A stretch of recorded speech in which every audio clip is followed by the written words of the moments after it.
Hey, what's good, everybody? Here to bring you another video. Today we're going to talk about the Marvel Legends Joe Fixit wave, Kang the Conqueror. Now, if you haven't read any Kang stuff, he is a sometimes Avengers villain, sometimes Fantastic Four villain, but all the time time traveling badass.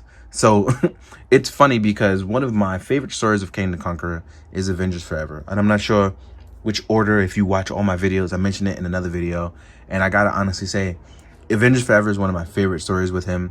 But I just love that whenever Kang is around, it's always a loop-de-doop-de time travel story or just something crazy because somebody's messing with a timeline that he doesn't like. And it's cool to have it. Like, especially like if you talk about like the Kang of the Council of Kangs and the different versions of Kang that you will see across different timelines. It's just always fun. So yeah, without further ado, let's talk about this new Marvel Legends redo. Now, what's crazy is this is not the first time we've gotten Kang. This is now, I believe, the second time. And the first one, what I believe is early Hasbro stuff, or is it late Toy Biz? I'm not sure and I can't remember. But it's always fun to talk about how far we've come.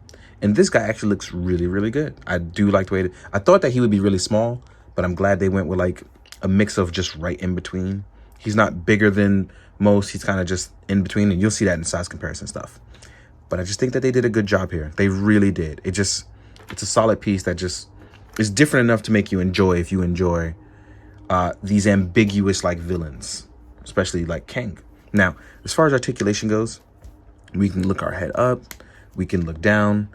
We cannot tilt as much as we would like to, but that's fine. But we can go left and right with no problem. With no real collar issues, you can actually just swivel his head around with no problem. Now, his tunic that they've chosen to go with around the sides is soft, so there is a body underneath. If you want to try to peel that off, I wouldn't try it because I don't know if you guys can see it, but it's definitely glued right up in there. So just be careful if you're going to try that and take a chance where the rest of us won't, like myself. Now, Kang does not have bicep swivel, which is weird because I thought that they would have been able to at least cut it there, but they didn't, and that's fine, especially because they gave him that new deeper cut joint that allows for that rotation. So you can actually hit the 90 degrees, and if you hit it at the certain spot, you can get an acute angle. So you can get a little bit more than those 90 degrees. You can get about 110 degrees. As you can see, you can go all the way out as well too. We can still rotate here, but you can actually lift your arm all the way up, but you can't go straight up. You actually go outward because this is going to be in the way. Now, sacrificing this, I will say that they did a good job visually of keeping Kang pretty accurate to his design. I don't know. It's just like, this is one of those things where on this toy, I don't mind not having soft goods, but I feel like a soft good version of this would actually be pretty difficult anyway, because you would have to be able to get the tunic to sit under this without riding up all the time. You would have to get this with something that's not a cloth here in the middle. And I find stuff like that to be difficult sometimes. Or even if you make it all cloth, the different kind of materials. So this version of him actually just, I don't know, it sits well with me. It's not crazy good, but it's also not terrible. So it works out really well, even on both ends. Now, as far as our leg articulation, you can go really far out, as you can see here.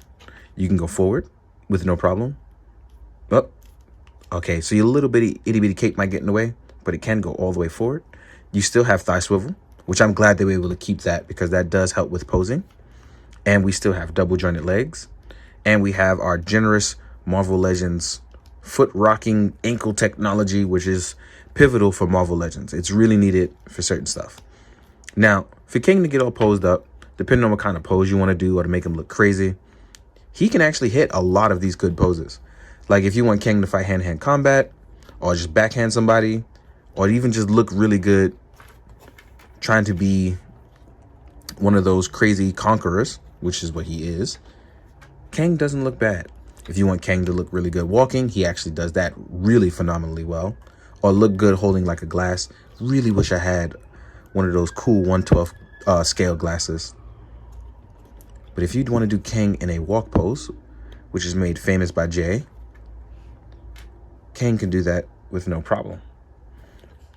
Kang also looks good if you want to like sit him down on a satin pillow and like be huddled up, right? So let's say you see Kang like if he was drawn by like John Cassaday or even Carlos Pacheco or Jesus Moreno, right? As you can see, Kang can sit up and do the I'm lollygagging on a bunch of cool pillows and things like that. So you actually get a lot of that cool design here. I really do like that. Now, accessory wise, we actually get a nice amount of stuff for this Marvel Legends. The only thing that would have made it better is that if we would have gotten more hands, and by more hands, I just mean stuff to be able to hold stuff with on both hands, like when he's dual wielding. Obviously, when you want to dual wield, you want to have more than one trigger hand. So you only get one left hand trigger hand. I was hoping you get two, but you don't. And you get two open action hands. Now on his product art, right, for his gun, he's actually using one of the open action hands. So you can use that. I didn't think about that, but they actually did a good job of letting you use that. It's going to fit very loose, but technically this still works. And this is the cool gun that he comes with. One thing I've also loved about Kang is because he uses advanced technology. He always have ridiculously big guns. So I feel like him and Cable, if they're going to be future gun enthusiasts, those two guys would get along very well as both time travelers and people that use crazy big guns that look like they weigh a lot, but obviously weigh nothing because they're probably made of some sort of future metal. But one more thing I want to point out before I jump into the size comparisons is that on our trigger hand, and I talked about Cable because I'm going to use Cable's guns from the Mezco. If we're talking about big, crazy guns, right? Let's try one of these weapons and see how they look. And technically, this works. I just don't want to put I'm going to put the trigger finger in. There we go. And let's see if he can hold the weight up of a Mezco gun, because I really like to see this. And I just like the fact that, again, Kang uses big guns. So if you're going to do that, you want to see Kang use it, right? And use it properly. Kang can hold up the Mezco guns with no problem. So expect my Kang to have really cool pictures like that, especially if I try to recreate some cool Avengers Forever-like stuff. So that works. In the meantime, I'm going to take a second and we're going to jump into the size comparisons. So I'll see you guys in a second. All right, let's get to it. First things first, let's use some Marvel Legends. So here is a Captain America with Kang. As you can see, like I said, Kang isn't too big, but he's also not too small.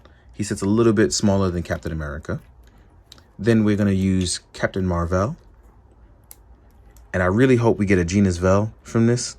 Even if they just use the same body mold, I don't mind it. Actually, I want the butterfly joints. I really do. So that way he can do good flight poses. But as you can see, he looks really good with Genus Vel as well, right? And then up next to a female body, here we have the Wasp. And with Wasp, let's actually move you over. Like I said, it really works out. Now we can compare a few other things, so let's get to those. Oh, let me compare a larger Marvel Legends body. I have I was messing around with this, but let's use the Thunderstrike body as an example, as I was trying to create an ultimate Thor. So don't mind that head sculpt. So with a larger body, that's how he looks.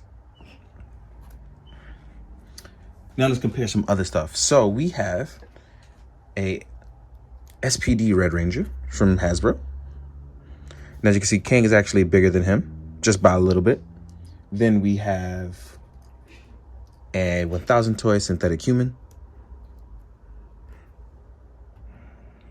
Let's use G.I. Joe's Storm Shadow, also a Hasbro product.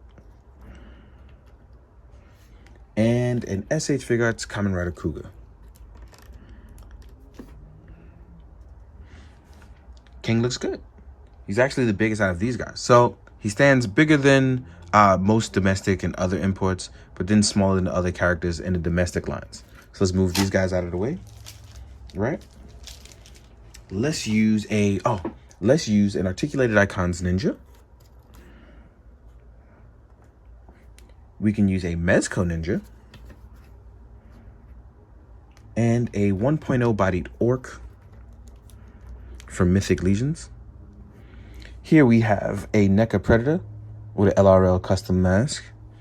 And here is an Argus from Astrobots that we can use in case you want to control some robots and do some cool stuff, right?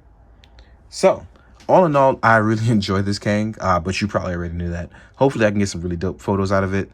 that you will enjoy and have a good time with. So yeah, thank you for always watching. Thank you for supporting. I appreciate you guys.